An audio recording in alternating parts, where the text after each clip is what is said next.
Hello everyone, this is the continuation of the report on evaluation of roles, principles, and distributive justice.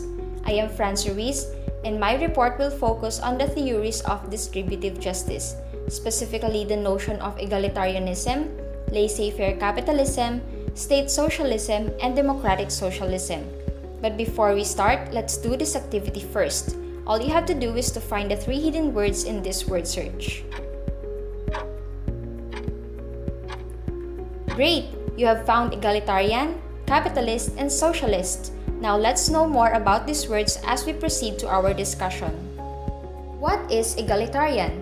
Egalitarianism simply promotes the proposition that all society members ought to have exactly equal amount of resources, meaning no individual has more resources, wealth, power, or prestige than any other. Everyone, depending on skill level, has equal access to positions of esteem and respect. But according to refined egalitarian thinkers, there are possible shortcomings on this distribution, and these are: number 1, those with greater needs for which they are not themselves responsible, let's say the handicapped people, would get less fulfillment than others because they would have to use a great share of their resources only to catch up with others, if ever in normal functioning. The second one is that the lazy and idle people would be rewarded and the skillful and hardworking would be discouraged.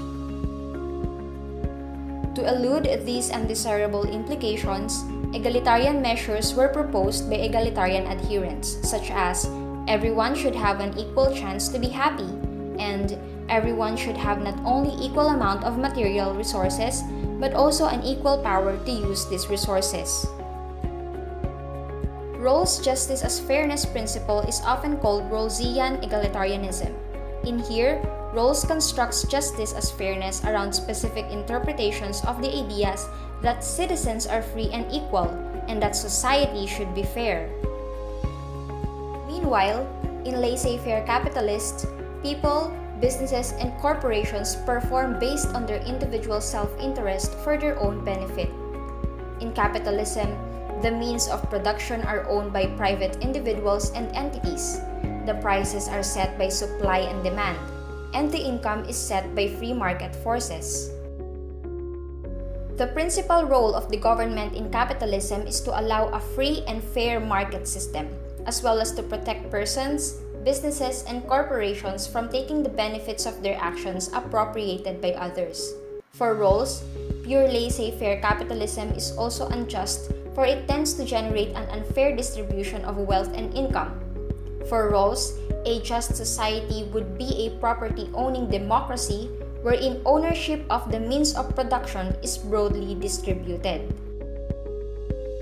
If the means of production are owned by private individuals in capitalism, in socialism, the means of production are owned by the government or public. The prices are set by the government, and the income is equally distributed among everyone.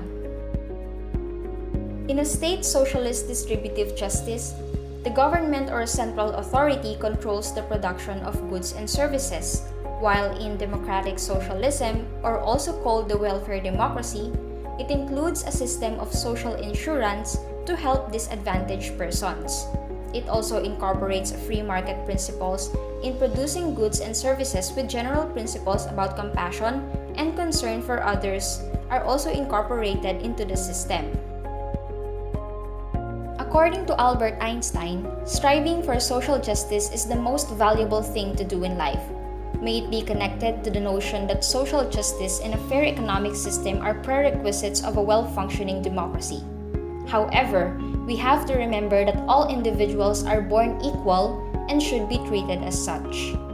Thank you very much for listening, and God bless us all.